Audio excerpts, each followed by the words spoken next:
Hello friends, आज हम आपके लिए लेकर आए हैं कक्षा 8 की पुस्तक विज्ञान का पाठ 11 का भाग 2, जिसमें हम बल एवं दाब के बारे में पढ़ रहे थे। तो आज का वीडियो शुरू करने से पहले हम एक बार ये रिवाइज करते हैं कि पिछले भाग में हमने क्या क्या सीखा। तो पिछले पार्ट में हमने बल के बारे में जाना कि बल वह धक्का या खिंचाव है जो एक वस्तु दूसरे वस्तु पर लगाता है, ठीक है। और फिर उसके बाद हमने बल का मात्रक भी देखा, न्यूटन है। और फिर उसके बाद दाब के बारे में भी हमने पढ़ा, बल के विभिन्न प्रकार के बारे में देखा, दाब कैसे लगता है, कब दाब अधिक लगता है, क्षेत्रफल पर कैसे निर्भर करता है दाब, ये भी हमने देखा। दाब का मात्रक भी हमने देखा, वायु दाब के बारे में हमने देखा। इसके अतिरिक्त फुटबॉल पंप और प्रमाणिक वायु दाब, निर्द्रव दाब मापी के बारे में हमने देखा। वायु दाब के उपयोग के बारे में देखा, जैसे फुटबॉल पंप, जल पंप और साइकिल पंप की क्रियाविधि के बारे में हमने देखा, ये कैसे कार्य करते हैं। और आज हम देखेंगे घनत्व के बारे में, ठीक है। तो अगर आपने पिछला वीडियो नहीं देखा तो आप प्ले लिस्ट में जाकर देख सकते हैं, उससे आपको इस पाठ को समझने में और अधिक आसानी होगी।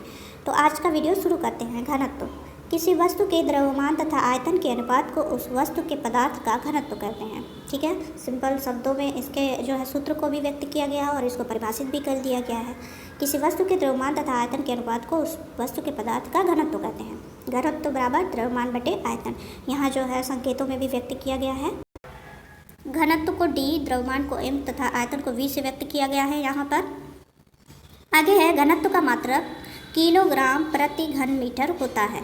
यदि v बराबर 1 तो d बराबर m, अतः मात्रक आयतन में वस्तु की मात्रा को उसका घनत्व कहते हैं। जल का घनत्व 1000 किलोग्राम प्रति घन मीटर, पारे का घनत्व 13600 किलोग्राम प्रति घन मीटर होता है। पारे का घनत्व यहाँ पर दिया गया है, ठीक है, इंपॉर्टेंट है। आगे है आपेक्षिक घनत्व। देखते हैं क्या है। किसी वस्तु के घनत्व तथा 4 अंश सेंटीग्रेड जल के घनत्व के अनुपात को उस वस्तु का आपेक्षिक घनत्व कहते हैं। आपेक्षिक घनत्व बराबर वस्तु का घनत्व बटे 4 अंश सेंटीग्रेड पर जल का घनत्व। तो ये है परिभाषा आपेक्षिक घनत्व की और ये है ज्ञात करने का सूत्र, ठीक है। आगे देखते हैं। आपेक्षिक घनत्व को हाइड्रोमीटर से नापा जाता है। किससे? हाइड्रोमीटर से। 4 अंश सेंटीग्रेड पर पानी का घनत्व अधिकतम तथा आयतन न्यूनतम होता है। ये बहुत इंपॉर्टेंट पॉइंट है कि पानी का घनत्व, किस ताप पर पानी का घनत्व अधिकतम तथा आयतन न्यूनतम होता है? 4 अंश सेंटीग्रेड पर, है ना। आगे देखते हैं उत्प्लावन बल क्या है, इसके बारे में विस्तार से देखते हैं क्या है। इसकी अवधारणा को समझते हैं पहले। किसी वस्तु को पानी या द्रव में डुबाने पर द्रव का कितना आयतन विस्थापित होता है, आओ करके देखें। क्रियाकलाप के माध्यम से दिया गया है। कांच का एक आयताकार गुटका लें, इसका आयतन ज्ञात करें। पानी से पूर्णतः भरा हुआ एक बर्तन खाली टब में रखें। कांच के गुटके को इसमें पूर्णतः डुबाकर गुटके द्वारा विस्थापित जल टब में एकत्र करें। विस्थापित जल का आयतन ज्ञात करें। कांच के गुटके के आयतन और इस गुटके द्वारा विस्थापित आयतन, पानी के आयतन में क्या संबंध है? दोनों बराबर होंगे, है ना। अब देखते हैं। आपने देखा कि गुटके का आयतन विस्थापित जल के आयतन के बराबर है। आगे आया, किसी वस्तु को पानी में या द्रव में पूर्णतः डुबाने पर वह वस्तु अपने आयतन के बराबर द्रव विस्थापित करती है। किसी वस्तु को पानी में डुबाने पर उसके भार पर क्या प्रभाव पड़ता है, आओ करके देखें। इसे भी प्रयोग के माध्यम से दर्शाया गया है। एक ईंट लेकर उसे हवा में उठाएं, फिर उसे पानी से भरे बर्तन में हाथ पर रखकर डुबोइए। देखिए यहाँ चित्र के माध्यम से दर्शाया गया है, आप इसको देखते रहें। आपने ईंट के भार में क्या परिवर्तन महसूस किया? आप महसूस करते हैं कि हल्की ईंट हल्की मालूम पड़ती है, क्योंकि ईंट को पानी में डुबोने पर ईंट द्वारा अपने आयतन के बराबर हटाए गए पानी द्वारा ईंट पर ऊपर की ओर बल लगता है। इस बल को उत्प्लावन बल कहते हैं, ठीक है। यह वस्तु के भार की दिशा के विपरीत दिशा में होता है। उत्प्लावन बल हमेशा वस्तु के भार की दिशा के विपरीत दिशा में होता है। इसी कारण ईंट जो है हल्की लगती है। किसी वस्तु को किसी द्रव में डुबोने पर उसके भार में कमी प्रतीत होती है। क्या आपने कुएं से पानी खींचते समय पानी से भरे बाल्टी को पानी के अंदर तथा पानी के सतह की ऊपर की ओर खींचने में आवश्यक बल में अंतर का अनुभव किया है? पानी से भरे मग या लोटे को पानी के अंदर तथा बाहर उठा कर देखें। क्या दोनों स्थितियों में आपको बराबर बल लगाना पड़ता है? क्या इस अवलोकन को उत्प्लावन बल की संकल्पना से समझा जा सकता है? उत्प्लावन बल किस प्रकार बदलता है, आइए देखें। लोहे के हुक लगे हुए एक बेलन को स्प्रिंग तुला से लटकाकर वायु में उसका भार नोट करें। यहाँ देखिए, इसको चित्र के माध्यम से पूरे क्रियाकलाप को दर्शाया गया। अगर आप इसमें देखते रहेंगे तो आपको इससे समझने में आसानी होगी। कांच पर एक टोटीदार बर्तन चित्रानुसार लें। इस टोटी के स्तर तक जल से भरें। इस टोटी के स्तर तक जल से भरें, ठीक है। आगे है, टोटी के मुंह पर एक स्प्रिंग बैलेंस से लटकी पॉलीथीन की थैली इस प्रकार समायोजित करें कि पानी से भरे बर्तन से निकला पानी इस थैली में एकत्र हो जाए। अब स्प्रिंग बैलेंस से लटके लोहे के बेलन को धीरे धीरे पानी के अंदर डुबाएं। क्या होता है, यहाँ देखते जाएं आप चित्र में। क्या होता है, लोहे का बेलन पानी में डुबाते जाने पर पानी निकलकर थैली में भरता जाता है। यहाँ देख सकते हैं। बेलन को धीरे धीरे नीचे करते हुए पानी में पूर्णतः डुबा दें। आगे क्या होगा देखते हैं। इस अवस्था में इन दोनों तुलनाओं के पाठ्यांक को नोट करें। बेलन के वायु में लटकी अवस्था के पाठ्यांक में से बेलन के जल में पूर्णतः डूबी अवस्था का पाठ्यांक घटा दें। पाठ्यांक के इस अंतर का क्या कारण है? बेलन के भार में यह कमी उत्प्लावन बल के कारण है। भार की इस कमी और थैली में एकत्र पानी के भार में क्या संबंध है? दोनों लगभग समान है। इससे निष्कर्ष निकलता है बेलन के भार में कमी उसके द्वारा हटाए गए पानी के भार के बराबर होती है। पानी के स्थान पर अन्य द्रव लेने पर भी समान परिणाम मिलते हैं। जब कोई वस्तु किसी द्रव में पूर्णतः या आंशिक रूप से डुबोई जाती है तो उसके भार में कमी प्रतीत होती है। भार में यह कमी उस वस्तु द्वारा हटाए गए द्रव के भार के बराबर होती है। यह है आर्किमिडीज का सिद्धांत। इसको आप याद कर सकते हैं, काफ़ी इंपॉर्टेंट है। और याद करने की क्या आवश्यकता है, अगर आपने ये चित्र देखा और पूरा वीडियो देखा तो आपको समझ में आ गया होगा। जब कोई वस्तु किसी द्रव में पूर्णतः या आंशिक रूप से डुबोई जाती है तो उसके भार में कमी प्रतीत होती है। भार में यह कमी उस वस्तु द्वारा हटाए गए द्रव के भार के बराबर होती है। ठीक है, यह है आर्किमिडीज का सिद्धांत। सर्वप्रथम यूनान देश के वैज्ञानिक आर्किमिडीज ने इसे ज्ञात किया था। इन्हीं के नाम पर इसे आर्किमिडीज का सिद्धांत कहते हैं। समान भार की वस्तु की आकृति बदलने पर उत्प्लावन बल के मान पर क्या प्रभाव पड़ता है, इसको देखते हैं। धातु की एक कटोरी लें। कटोरी के भार के बराबर उसी धातु का टुकड़ा लें। कटोरी तथा धातु के टुकड़े को पानी से भरें। बर्तन में बारी बारी से डालें। क्या होता है, धातु का टुकड़ा डूब जाता है जबकि कटोरी पानी पर तैरती रहती है। क्यों? धातु का टुकड़ा जितना जल विस्थापित करता है उस पर लगा उत्प्लावन बल उस पानी के भार के बराबर होता है। उत्प्लावन बल धातु के टुकड़े के भार से कम होने के कारण वह डूब जाता है। कटोरी की विशिष्ट आकृति के कारण उसके द्वारा हटाए गए पानी का भार या उत्प्लावन बल उसके भार के बराबर होता है, अतः कटोरी पानी में तैरती रहती है। भार में धातु के टुकड़े के बराबर होने पर भी कटोरी में अधिक उत्प्लावन बल लगने के कारण कटोरी जो है पानी पर तैरती रहती है।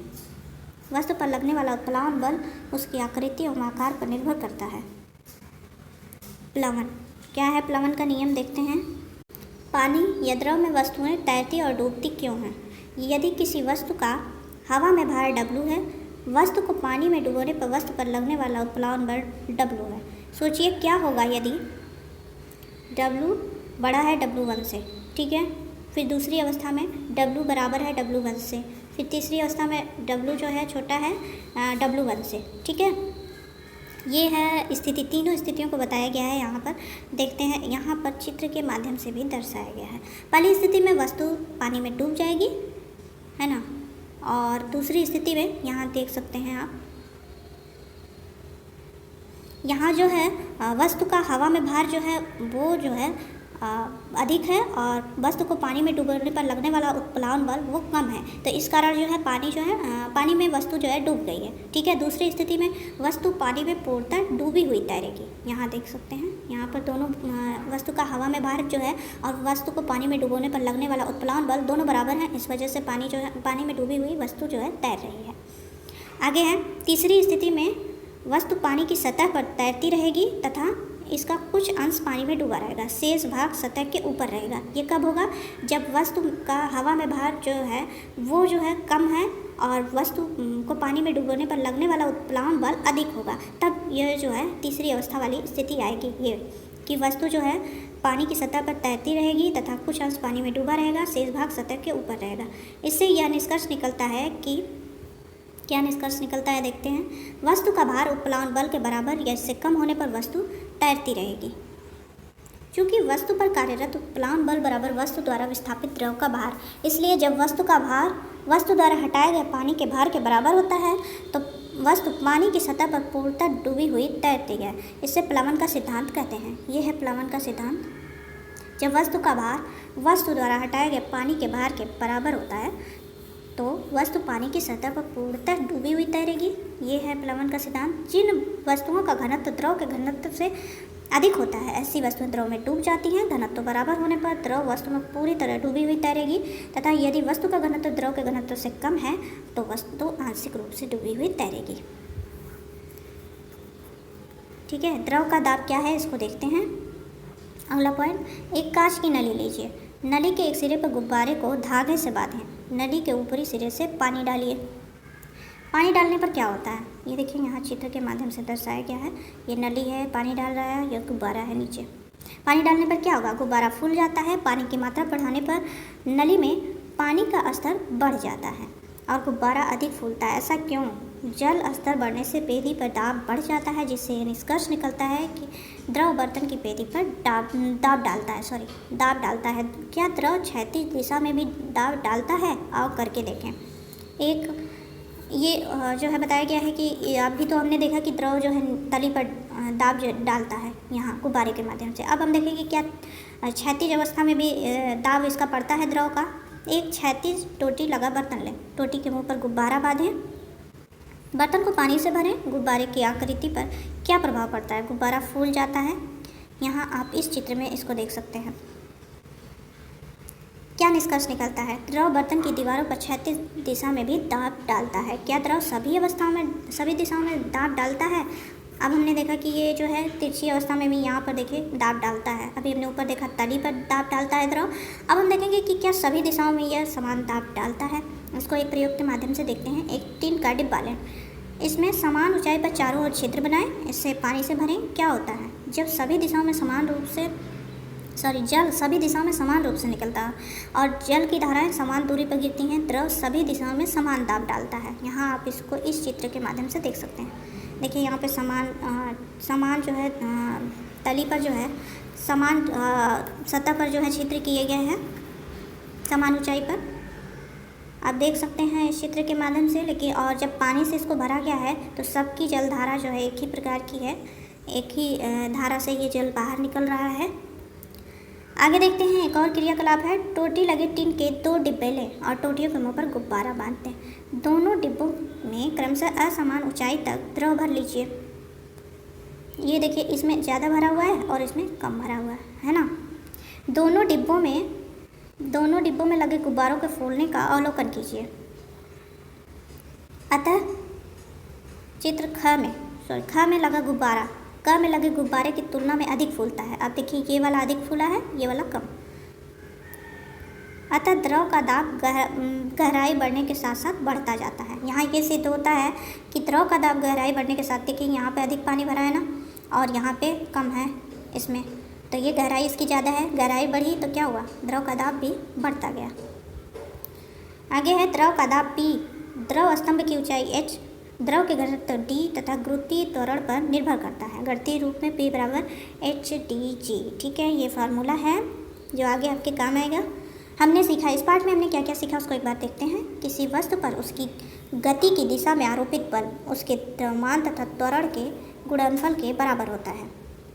एकांक के क्षेत्रफल पर लगने वाले अविलंबोत बल को दाब कहते हैं। दाब किसे कहते हैं, इसे पिछले भाग में हमने विस्तार से देखा था।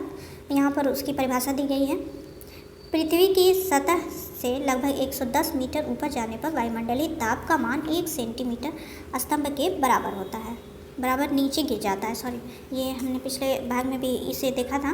पृथ्वी की सतह से लगभग 110 मीटर ऊपर जाने पर वायुमंडलीय दाब का मान 1 सेंटीमीटर स्तंभ के बराबर नीचे गिर जाता है। किसी वस्तु के द्रव्यमान तथा आयतन के अनुपात को उस वस्तु का घनत्व कहते हैं। ठीक है, घनत्व की परिभाषा, किसी वस्तु का आपेक्षिक घनत्व उस वस्तु के घनत्व तथा 4 अंश सेंटीग्रेड पर पानी के घनत्व का अनुपात होता है। 4 अंश सेंटीग्रेड पर पानी का घनत्व अधिकतम तथा आयतन न्यूनतम होता है। जब कोई वस्तु किसी द्रव में पूर्णतः या आंशिक रूप से डुबोई जाती है तो उसके भार में कमी प्रतीत होती है। भार में यह आभासी कमी उस वस्तु द्वारा हटाए गए द्रव के भार के बराबर होती है। इसे आर्किमिडीज का सिद्धांत कहते हैं। सबसे पहले आर्किमिडीज ने इसे ज्ञात किया था। द्रव का दाब द्रव स्तंभ की ऊंचाई द्रव के घनत्व तथा गुरुत्वीय त्वरण पर निर्भर करता है। तो ये था जो है पाठ 11। आगे हम आपके लिए लेकर आएंगे पाठ 12, जिसमें होगा प्रकाश और प्रकाश यंत्र के बारे में, जिसमें हम प्रकाश का अपवर्तन देखेंगे, प्रकाश अपवर्तन के नियम क्या हैं, उदाहरण भी देखेंगे, प्रिज्म द्वारा प्रकाश का अपवर्तन और वर्णक्रम कैसे होता है, इन सब के बारे में हम देखेंगे। प्रकाशिक यंत्र के बारे में देखेंगे, सूक्ष्मदर्शी, दूरदर्शी, इन सब के उपयोग के बारे में हम देखेंगे और इंद्रधनुष का बनना ये भी हम देखेंगे कैसे बनता है। तो अगला पार्ट भी काफ़ी इंपॉर्टेंट होने वाला है, तो उसके लिए प्लीज़ चैनल को सब्सक्राइब करें, वीडियो को लाइक करें। Thank you.